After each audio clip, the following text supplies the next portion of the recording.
Selamat pagi Pak. Pagi. Perkenalkan, nama saya Omar dari mahasiswa Akademi Televisi Indonesia. Kita mau bertanya-tanya Pak sedikit tentang Bapak. Mungkin awalnya perkenalan Bapak, latar belakang Bapak dari mulai sekolah sampai kuliah. Terima kasih Bung Omar ya. Sebenarnya ceritanya panjang, saya singkat aja ya. Jadi nama saya Muhammad Wahid Supriyadi. Saya lahir di sebuah desa terpencil ya di Kebumen, bahkan tidak ada listrik ya. Sampai saya lulus mahasiswa pun listrik belum masuk ya. Saya untuk sekolah SMP aja saya harus naik sepeda 4 km pulang pergi ya. Kemudian saya meneruskan sekolah di SMA Negeri Purworejo. Jadi hidup ini kadang-kadang penuh kebetulan ya. Jadi sebenarnya waktu itu saya hanya mendaftar satu universitas ya, karena kawan-kawan saya di kampung banyak kan udah di Jakarta ya, udah kerja, makanya ada SD SMP udah pada keluar dari kampung. Jadi saya iseng-iseng daftar di UGM, cuma satu itu aja ya. Dari dulu kan sangat kompetitif ya, dulu ada Skalus kerjasama 5 universitas terbaik di Indonesia.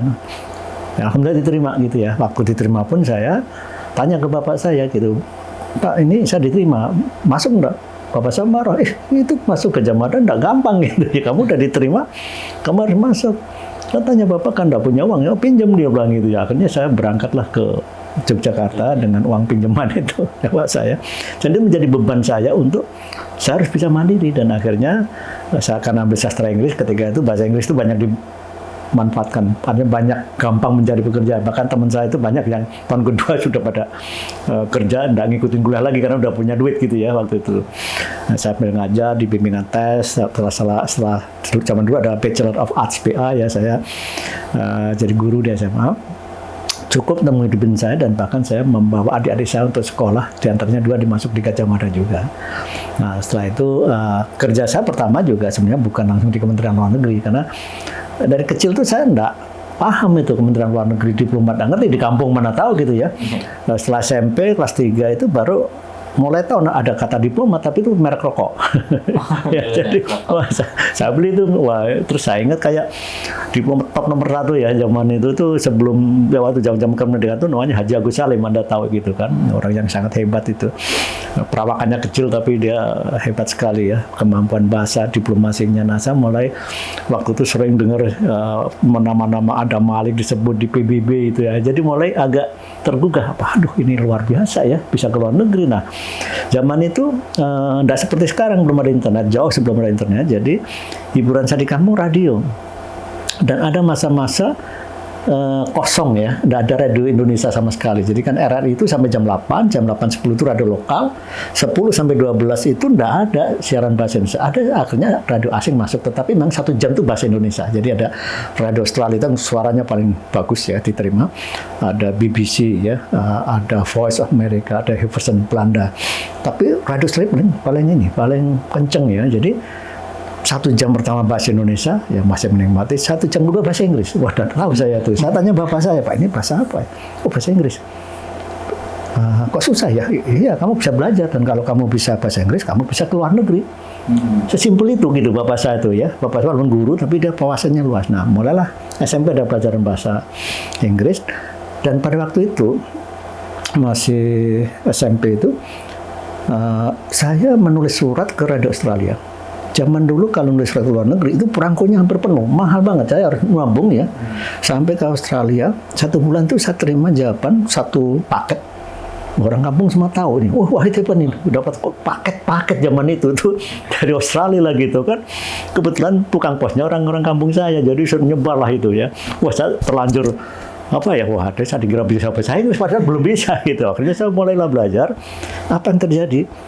Nah di paket itu isinya ada pelajaran bahasa Inggris, buku, ada foto-foto penyiar baik yang Indonesia maupun yang dari lokal Australia.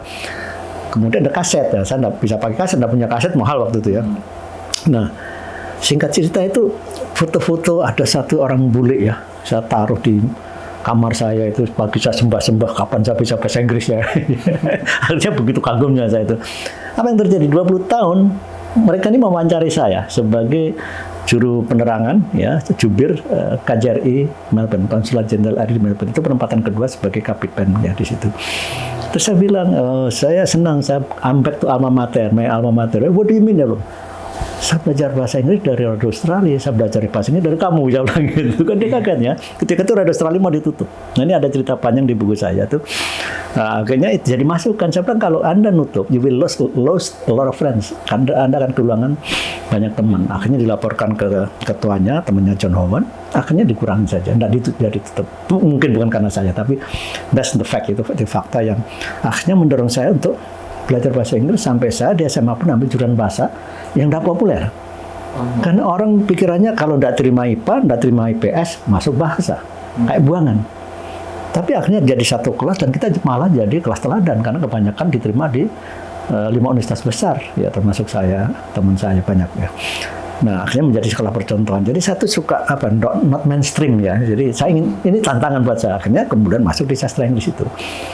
Dan kemudian pertama kali saya ngajar di Universitas Pancasila tahun 85 itu ada lowongan di Kembu. Saya iseng-iseng daftar. Dan itu alamatnya saya tidak tahu, cuma dikasih tahu naik bis ini, turun di sini. Nah, saya pikir kalau ketemu saya tes itu ternyata di Singamangaraja itu ya, di dekat Ratu Plaza. Ternyata diterima. Nah, kalau tidak ketemu saya ngajar gitu. Jadi kedua kali itu by accident aja gitu ya. Nah, tapi setelah masuk kan saya harus serius juga, saya harus menekunin karir saya itu dengan gaji yang sangat kecil sekali dibandingkan saya ngajar di Universitas Pancasila ketika itu. Nah, tapi akhirnya mulailah saya berkecimpung di dunia diplomasi sampai 34 tahun ya. Selama 34 tahun ya, 20 tahun saya di luar negeri.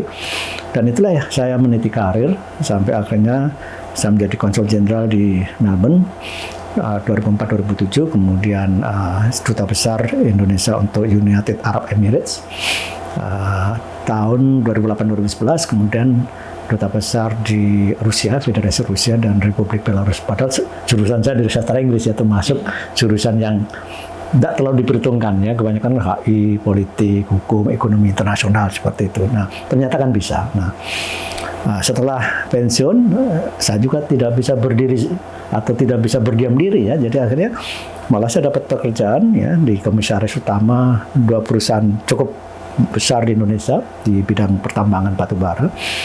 Kemudian saya juga sebagai kontribusi saya di bidang sosial, saya membantu UMKM. Saya banyak menjadi penasihat di beberapa UMKM. Kemudian juga saya mendirikan Indonesia Africa Business Council. Ini suatu hal yang saya lihat bahwa ke depan ini pasar kita harus berubah, bukan tradisional ke non-tradisional. Karena pasar tradisional sudah jenuh ya, Jepang, Korea Utara, Korea Selatan, Eropa, dan Amerika gitu. Dan sekarang udah mulai jalan. Ya. Dan saya juga ditunjuk sebagai Ketua National Plastic Action Partnership atau NPAP. Ini satu platform ya, multi facet ya, multi stakeholder untuk bagaimana kita menangani sampah plastik di dunia ya. Jadi itu dari mandat dari PBB menyerahkan kepada Global Plastic Action Partnership (GPAP). GPAP meminta beberapa negara mendirikan nasional ya, bisa di situ. Dan kita kerjasama dengan pemerintah, dengan LSM, dengan produsen, karena dia juga yang memproduksi plastik gitu ya. Kita harus kontrol nih. Kalau enggak, 2050 akan lebih banyak plastik daripada ikan. Ikannya makan plastik, makan racun gitu. Itu nanti generasi ke depan gimana gitu. Nah, ini baru saja di Busan ada konferensi intergovernmental ANC networking komite ya, untuk menelurkan sebuah undang-undang dunia yang mengangkat masalah itu. Nah, ini mungkin sekedar background-nya. Pengalaman Bapak pas jadi duta besar Indonesia di Rusia itu gimana? Jadi kalau lihat perjalanan itu, saya percaya bahwa keunggulan kita, our strength is our culture, budaya kita. Tidak ada di dunia ini yang etnisnya beraneka ragam, 700-an mungkin lebih ya, dengan bahasa yang berbeda, and yet we are united, kita bersatu, yaitu dengan Sumpah Pemuda. Jadi tahun 2008 sebelum kita merdeka, kita sudah anak-anak muda dari berbagai kalangan, dari berbagai daerah, to pledge one country, one nation, one language. Ya. Di mana-mana di dunia itu, mayoritas selalu memaksakan untuk menjadi bahasa nasional ya, di India, di Bangladesh, Filipina, di mana aja ya. Kita enggak. Kenapa kita enggak pakai bahasa Jawa? Kan 41% orang Jawa. But that's the wisdom of Javanese. Itu juga apa ya, wisdom istilahnya ada niat baik orang Jawa itu juga tidak memaksakan ya. Kebesaran orang Jawa juga kan tidak memaksakan ini. Ini sangat dikagumi sebenarnya. Nah, saya mulailah ketika saya menjabat di kepala perwakilan di Melbourne, saya mulai mendesain dengan culture diplomasi, ya, diplomasi budaya. Nah, yaitu dalam bentuk apa? Festival Indonesia. Ternyata waktu itu sebenarnya hubungan Indonesia dengan Australia tidak baik-baik saja. Ya, kita ada masalah Timor Leste, masalah Papua. Nah, saya kan dan image Indonesia itu begitu buruknya di Australia karena di sana ada wartawan yang memang sangat dia memang pembenci Indonesia karena suaminya itu dulu terbunuh waktu perang konfrontasi ya, bukan perang, artinya ada crossfire ya kalau istilah kita tuh, dan mereka 5 ini terbunuh. Nah, kita tidak tahu kan siapa yang membunuh, dia perang kok itu kan. Nah, mereka dendam sampai akhirnya mereka ini orang-orang yang memang menghimpun kelompok-kelompok anti Indonesia termasuk terutama kalangan media. Nah, untuk itu saya harus melalui pendekatan media kan, saya bikin Festival Indonesia, sambutannya luar biasa, malah wali kota akhirnya bilang, wah, apa rencanamu? Ya 3 tahun sekali lah kan, konsul jenderal 3 tahunnya. Oh, make it every day, every year, bikin tiap hari. I don't have money, I have money for you. Nah, dia sampai sekarang itu masih jalan. Jadi orang melihat seolah-olah budaya itu hanya pamer, kesenian dan sebagainya. Tapi di situ, di Federation Square, itu ada sekitar 30-an booths, semua menjual produk Indonesia. Jadi ada panggung kesenian dari jam 12 siang sampai 9 malam, tapi di situ jualan produk-produk kita. Dan hasilnya luar biasa, dan yang surprising buat saya ada kita dari demo selama 2 hari festival itu. Padahal biasanya tuh orang Papua, Timor Leste itu suka demo kalau ada acara-acara itu, dan kita tidak didemo sama sekali karena juga kita merangkul wali kota. Wali kota berkuasa kalau di negara-negara maju gitu, karena dia yang dia menguasai daerah itu. Kalau enggak, gosir kamu gitu kira-kira ya. Dan itu akhirnya berlanjut sampai sekarang. Nah, itu saya lakukan di Emirat. Cuman nah, kalau di Australia itu kan di Melbourne itu ada 5.000 mahasiswa. Saya rangkul mereka, kita kerja untuk negara ya, tidak ada honor ya. Dia tidak ada duit untuk nyawa I.O. Akhirnya dikerjakan semua oleh mahasiswa itu. Ya, waktu itu kepala BKPM Pak Lutfi, dia kaget melihat festival. Anak-anak kok bisa dikumpulkan dari yang aktivis gereja, aktivis masjid, semua itu menjadi satu untuk festival. Akhirnya tiap tahun beliau mensponsori untuk bisnis forum. Nah, kita ada bisnis forum, di situ duitnya, ya kan? Transaksinya kan di situ. Sampai akhirnya di Emirat Arab. Cuman situasinya beda sekali. Emirat Arab dari 100.000 hampir semuanya TKW. Tidak mungkin saya melibatkan mereka keluar aja tidak bisa ya kan. Tapi saya mulai masukkan profesional. Nah, istrinya kan banyak nganggur di rumah ya, kerjasama dengan Darmanita. Kita bikin tidak segede langsung itu, tapi kita bisa bikin event-event yang hampir semua gratis. Ya, jadi kita Indonesian Culture Night ya. Itu di gedung yang paling mewah di Abu Dhabi dan gratis, semuanya gratis sampai artis kita 24 ya, makan, kemudian koktail pun kita dibayarin, sampai kita nggak ngeluarin duit aja, kita nelpon aja dari pariwisata waktu Pak Sabta Nirwanda ya, dirjen marketingnya itu selesai, dan akhirnya kita bikin beberapa event sukses. Nah, yang paling besar adalah yang di Rusia, sampai saya selenggarakan 5 kali, dan saya mendapatkan itu MURI ya. Itu MURI dari Festival Indonesia yang kita selenggarakan 4 kali, 4 kali berturut-turut. Sebenarnya mau 5 kali tapi COVID ya, jadi nggak jadi. Kalau COVID ya. Dan itu event yang paling besar yang diselenggarakan oleh Kedutaan Indonesia di luar negeri dan juga di Rusia. Jadi wakil wali kota dia bilang, this is the single biggest event organized by one embassy. Ini satu event terbesar yang diselenggarakan oleh satu kedutaan. Nah, akhirnya apa? Mulai yang ketiga, kita diberi lahan yang tadinya kita cuma menggunakan Hermitage Garden 6,5 hektar, akhirnya kita dikasih tahan 11,5 hektar. Hanya untuk Indonesia saja. Semua itu ada 177 booth. Jualan makanan, jualan berbagai produk lah, kopi, produk produk makanan ya, segala macam itu ada kita jual di situ. Bahkan pertama kali orang Rusia tuh tahu kerupuk itu dari kita di festival. Jadi mereka tuh bilang kami habis makan terus minum bir atau vodka ya, dia cemilannya itu ikan kering yang dikeringkan itu kan agak alot gitu. Wah, ternyata kerupuk udang enak sekali itu. Mie masuk di sana itu. Bahkan mangga ya akhirnya masuk di sana. Itulah saya dapat muri dan saya tidak minta itu ya. Kemudian Pak Jaya Suprana lihat ke sana, begitu lihat, wah ini luar biasa. Langsung dikasih rekor muri itu. Dan saya juga dapat visiting professor yang di sana itu. Nah, itu dari Townsend University. Itu peringkat 4 di Rusia dan saya orang kedua kalau orang Indonesia setelah Bung Karno yang dapat itu, dan saya duta besar pertama yang dapat award itu, visiting professor. Saya juga kaget, loh, saya kan ini jualan apa? Oh enggak. Ketika itu ada kunjungan asosiasi rektor Indonesia dan bekerjasama dengan berbagai universitas di sana. Akhirnya hubungan pendidikan itu meningkat juga dari istilah yang hanya tadinya kita bicara festival, tapi juga menyangkut pendidikan. Ya itulah. Saya dapat itu ada dari dari kayak Apindo, asosiasi pengusaha Indonesia, pengusahanya Rusia di sana. Dia memberikan saya itu Cultural Breakthrough of the Year. Saya tanya, lu kamu kan orang bisnis, kok ngasih Cultural Breakthrough ya? Oh jangan salah, dari festival itulah kita tahu Indonesia. Kita mulai bisnis dengan Indonesia. Bahkan saya ditunjuk sebagai penasihat presiden mereka untuk bisnis di Indonesia. Gitu. Jadi ini cerita itu panjang, tapi intinya adalah bahwa misi yang saya lakukan itu dengan menggunakan kekuatan kita di budaya, dan itu berhasil gitu. Jadi kita harusnya punya lembaga kayak Korea itu, gitu.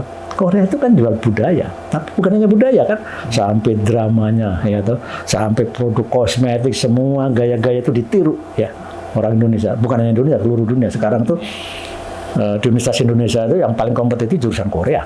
Bukan kedokteran. Begitu anunya. Cuman kita ini belum terstruktur ya. Jadi ini yang sebenarnya saya berkali-kali ini kita mesti jualan budaya kita. Memang dalam kultur Jawa kan pamer itu sesuatu negatif. Ya. Tapi sekarang kan bahasanya bukan promosi, ya kan? Dan kita punya keindahan. Kita ada berapa kali voted sebagai negeri paling indah di dunia. Bali sering di voted sebagai pulau terindah di dunia. Kenapa kita nggak jual gitu loh? Ya, dalam arti yang positif ya. Tantangan buat Bapak nih Pak yang paling besar pas jadi kedutaan di Rusia, khususnya dalam konteks hubungan Indonesia antara Rusia gitu Pak. Jadi sebenarnya di 3 saya kepala perwakilan masing-masing ada tantangan ya, tapi tantangan itu harus kita jawab. Di Australia tantangannya terutama media LSM yang sudah anti Indonesia. Orang Australia tapi sangat fair ya, harus diajak debat. Ya.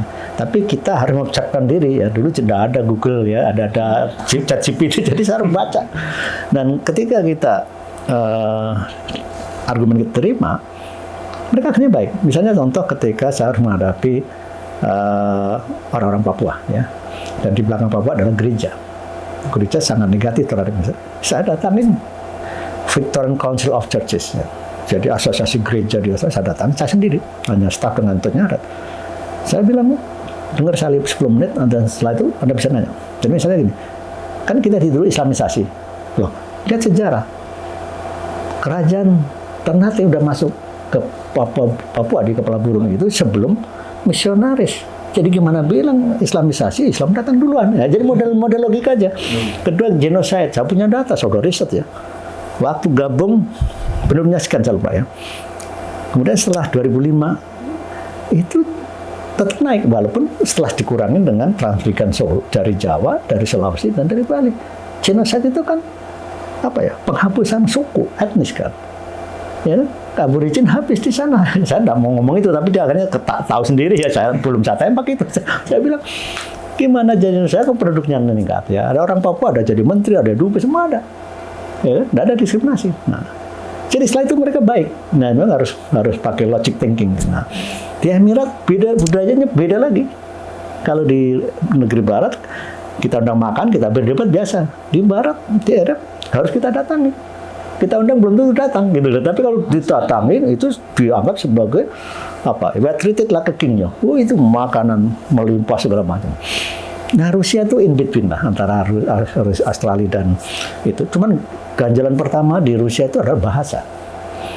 Tidak banyak, memang terakhir-terakhir ya saya di sana itu mulai mereka terbuka dengan bahasa Inggris ya. Tapi awalnya itu kan, itu bahasanya, tulisannya itu kan Cyrillic gitu, ya.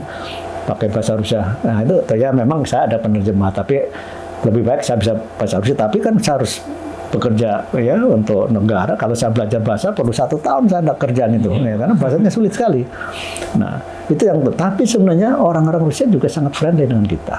Kalau lihat sejarahnya, mereka kan pernah dijajah Mongol selama 240 tahun, jadi jiwa-jiwa Asia itu masih ada, ya. Jiwa friendship gitu ya, pertemanan, terutama kita punya Bung Karno ketika itu yang memiliki hubungan dekat dengan Khrushchev, ya. Jadi ini sebenarnya kayak one stop service gitu, ya. Jadi ini mungkin gambaran secara umum ya tentang penempatan saya di 3 perwakilan sebagai saya sebagai kepala perwakilan dan diplomasi budaya saya terapkan. Saran Bapak nih Pak untuk anak muda yang pengen terjun ke dunia diplomasi itu gimana? Saya ada buku ya. Cuman ini tinggal 1 ya nanti. Saya harus ngambil lagi ya. Ini. Ya, diplomasi ringan dan lucu ya. Ini saya kasih ke Anda aja nanti. Teman-teman 1 nanti saya minta lagi ya. Jadi saya ingin saya orang kampung aja bisa jadi diplomat, bisa dubes, kenapa enggak gitu loh. Jadi saya ingin kalau tertarik dalam hubungan internasional, pertama kali bisa baca buku saya bikin bahasa yang ringan, bahasa jurnalistik ya. Tapi memang secara umum diplomat itu kerja diplomat satu apa? Representing, dia mewakili negaranya. Kemudian dia protecting, melindungi warga negara ya. Dia reporting, dia bikin laporan. Untuk bikin laporan kan harus baca, ya harus tahu bahasa Inggris tentunya gitu. Kemudian negotiating, ya kita harus bernegosiasi, ya. Terus satu lagi promoting, mempromosikan. Nah itu intinya itu. Jadi kalau kita lihat buku yang ditulis oleh Profesor Thomas Stanley ya, dalam buku yang berjudul Millionaire's Mind, 100 Keys to Success. Jadi dia itu menulis 100 faktor kesuksesan dengan riset yang sangat detail, dan itu menjadi bookseller ya, salah satu ya bestseller ya. Dia saya sebut 5 saja. Salah satu kuncinya yaitu pertama kali kejujuran, honesty ya, being honest to everyone. Jadi itu kan ajaran agama sebenarnya gitu kan. Jadi satu kejujuran itu biasanya mulai diterapkan ketika masih preschool, sebelum dia bisa nulis. Ya, jadi nomor 1 adalah kejujuran. Nomor 2 disiplin. Ya.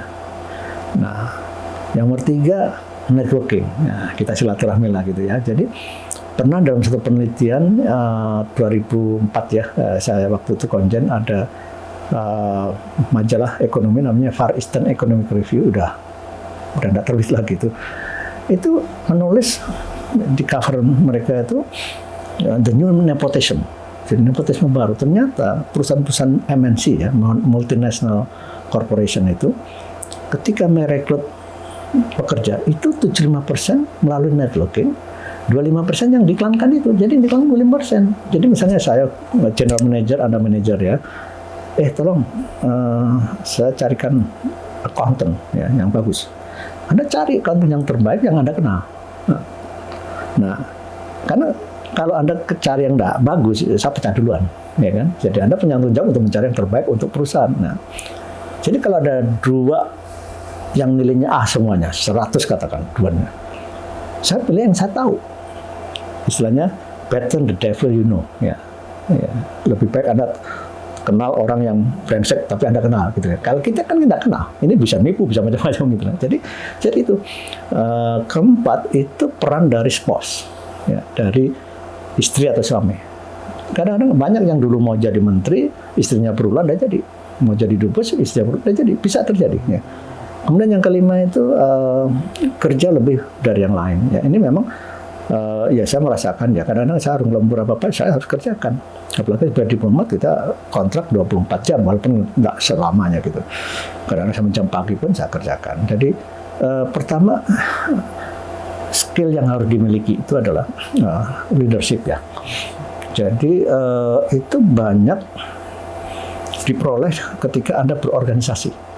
Jadi saya selalu sarankan, saya menghargai orang-orang mahasiswa anak muda yang berorganisasi, karena itulah the process of decision making itu di situ ada teori-teori, tapi kalau Anda tidak melakukan tidak bisa. Ada kawan saya fit and proper test guru, dia tidak bisa ngomong, wah ada orang hebat, bahasa Inggris bagus gitu ya, tapi tidak pernah ngadapin publik ya gitu. Nah kemudian itu kematangan itu di situ. Kemudian juga ya tentunya bahasa Inggris itu is a must, wajib ya. Di Kemlu ini salah satu persyaratan minimal 500, padahal sebenarnya yang lulus lebih banyak, hampir 600 juga banyak gitu. Nah, kemudian public speaking itu perlu, karena kita harus berbicara. Kadang-kadang kita diundang untuk bikin lecture ya, public speaking itu perlu sekali. Nah, kemudian juga pergaulan itu, networking itu penting sekali. Nah, harus ada yang percakapan, harus kita siapkan gitu. Karena kompetitifnya tinggi, tapi di Kemlu salah satu yang paling kompetitif dan berdasarkan hasil murni ujian, karena kita mengundang orang lain juga dalam ujian untuk interview. Dari 3 itu biasanya 2 itu dari Kemlu itu diplomat ya, direktur, dubes, 1 dari luar, bisa dari LIPI, CSIS, bisa pengamat, dan nanti nilainya dibagi, jadi nggak bisa kita main-main gitu ya. Mungkin cukup ya Pak. Kayaknya ini terakhir pesan-pesan buat kita yang di sini Pak, terus buat mahasiswa yang lain di ATRI dan juga Mas Suradi Pak. Ya, jadi pesan saya yaitu perhatikan tadi ya, kunci-kunci sukses ya. Dan itu kunci sukses untuk apa saja, bukan hanya sebagai diplomat ya. Itu dari situ semuanya. Jangan khawatir karena misalnya nilainya biasa-biasa saja. Justru menurut penelitian, yang biasa-biasa itu artinya becoming somebody. Banyak yang sukses itu karena biasa saja. Jadi dalam penelitian itu, karena yang cum laude itu banyak kan dia dunianya dunia kampus, rumah. Sementara dunia nyata kan beda sekali. Ya kan, Anda harus negosiasi, harus bergaul dan sebagainya. Disitulah leadership Anda dibentuk di situ. Nah, aktiflah berbagai organisasi sambil membangun networking. Ya, itu tuh penting ya. Jadi dan jangan juga minder gara-gara jurusan. Saya kan jurusan bahasa, saya jurusan sastra Inggris, bisa juga kok dubes 2 kali ya kan. Ya karena memang ya kebetulan itu saya lakukan, karena saya orang kampung kan biasa ya, orang miskin itu kan harus kerja keras ya kan. Saya justru bersyukur bahwa saya orang miskin tuh. Kalau orang satu kaya mungkin nggak jadi karena terlalu manja gitu ya. Nah ini teman-teman nih ya, terutama generasi muda, makanya jangan karena Anda ini sekarang banyak disindir sebagai generasi strawberry ya toh. Begitu dari segi kerjaan mental nggak kuat keluar gitu ya. Salah. Nah, zaman kita ini kasih kerjaan dimaki-maki, kita makin gimana agar bagus gitu. Jadi ada perbaikan. Makin semangat. Nah ini saya kan sudah buktikan, saya jurusan sastra Inggris sampai kuliah namanya applied business. Saya harus belajar yang tidak pernah saya belajar, statistik sama accounting. Ya ini ya lulus, ya pas-pasan tapi lulus kan. Ya, tapi untuk international marketing saya dapat distinction, business communication, business communication. Saya tuh dari sastra Inggris modalnya gitu. Jadi kalau Anda benar, Anda punya niat, Anda lakukan dengan sepenuh hati tanpa beban, you will be successful ya. Ya mungkin ini dari penutup dari saya ya. Jadi jangan merasa dunia. Saya terus terang saya dulu tidak ada yang memberikan motivasi ke saya zaman kuliah. Jadi dulu dunia saya itu saya sastra Inggris, keluar mau jadi apa, sastrawan bukan, cuma bisa bahasa Inggris itu. Ternyata kan bisa juga. Ya, jadi apapun jurusannya saya kira yang penting kalau Anda dedikasi pada pekerjaan dan jangan menyerah. Anggap pekerjaan itu you have to enjoy salah satu itu ada you have to enjoy your work. Kalau Anda menikmati seberat apapun tidak jadi beban. Tapi kalau Anda nggak sebagai beban, sekecil apapun jadi berat gitu loh. Jadi itu saya kira sebagai penutup, dan terima kasih pada Omar dan Ridwan ya. Anda masih panjang ya, tapi karena Anda sekarang sudah putuskan di situ, you do it professionally, nanti akan ngalir itu. Garis tangan kita tidak pernah tahu. Ya. Terima kasih ya. Makasih banyak ya Pak. Dekat waktu sholat juga.